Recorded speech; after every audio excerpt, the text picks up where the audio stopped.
The Rage of Poseidon by Xavier Sweet. On a stormy night, Pyrrhus and Technes gave an evil smirk to each other. They knew that they had succeeded in enraging Poseidon. They loved causing mischief with the gods. Their favorite god to anger was Poseidon because of the way he reacted. He would bark and scream and bash his trident on the sea floor, and there would be great havoc among mankind. Meanwhile, in the underworld, Zephyr, Hades' young son, whom he had kept from the world, had never been allowed to leave. Since he was a demigod, he was not immortal, and was 17 years of age. He longed for adventure and excitement. One day he woke up and found enough courage to find his mother. "Dad," he asked, "who is my mother?" "Who your mother is, Zephyr, is for you to discover." Hades said, "Go to 1074 and 37th Street in New York City and begin your journey." Zephyr was excited and scared. He headed to New York. He knew the journey would be long, but he was up to it. 3 days later, in New York, Pyrrhus and Technes were plotting to make Poseidon angry again. "We should break the icebergs and make him cold," Technes said enthusiastically. "No, that won't work. It would only make Poseidon cold for a little while. He would think that it was only global warming." "I know." "We will dump tons of trash into the Mississippi River. That will surely make him mad," Pyrrhus said. Technes listened and agreed. Zephyr, who had just reached 1074 and 37th Street, heard too through the door and decided to keep listening instead of knocking. "Yes," he said to himself. "If I prevent this from happening, maybe Poseidon will help me find my mother."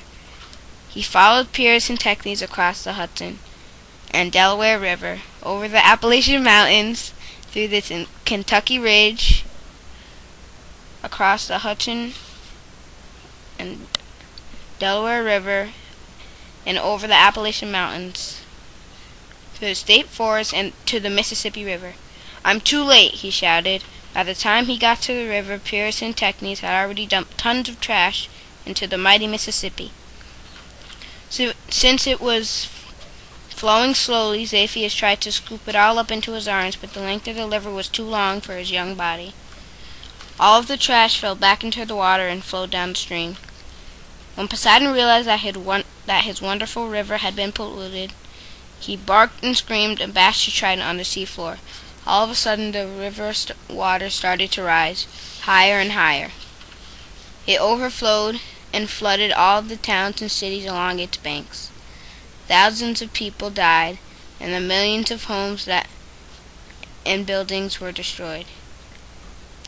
Pyrrhus and Technes looked above from smirking at how angry Poseidon had got, and the destruction they had caused. Zephyr sat on top of a nearby ridge, melancholy because he could not stop the flood.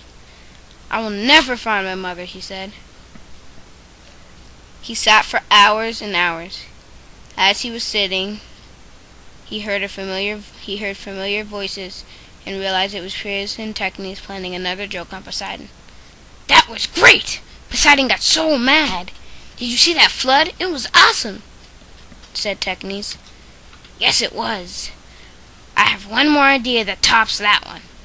It will surely make Poseidon even angrier.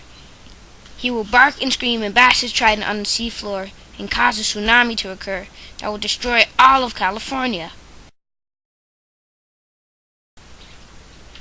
"We'll do this last stunt and then rest a while and go back to New York," Pyrrhus said. "I can't wait. Let's do it. What is it?" "We will pollute the Pacific Ocean from San Francisco to Los Angeles. Poseidon hates when his waters get polluted, so he will definitely get furious," Pyrrhus said. When Zephyr heard this, he knew he had to try to defeat them, so he left for California, traveling right behind them. "I've got to get ahead of them this time," he said. Pyrrhus and Technes only travel at night, so Zaphias decided to travel all day and night across Salt Lake, through the Grand Canyon, across the Rocky Sierra Nevada mountains to San Francisco, where when he got there, he built a 200-foot wall from San Francisco to Los Angeles, just in time. He also moved all of the oil rigs and tankers from the waters to a safe hiding spot. When Pierce and Technes reached the west coast, they found one tanker left. Poseidon could feel the commotion in his waters and turned his attention to the west coast of North America. He saw Zaphias build the wall and the two dump the tanker of oil into the waters and decided to teach Pierce and Technes a lesson. He barked and screamed and bashed his trident on the seafloor. This caused a tsunami. The waves rose and headed to California, but the wall was high enough to protect the cities, but drowned the two troublemakers. Afterwards, Poseidon went to speak to Zaphias. "I am very grateful for what you did to protect my people and my oceans. What can I do for you?" Zaphias told him that he had never seen his mother and how he wanted to meet her. Poseidon sent word to his brother Zeus, and the next morning, Zaphias woke up in his mother's arms. "Thank you. I hope you enjoyed."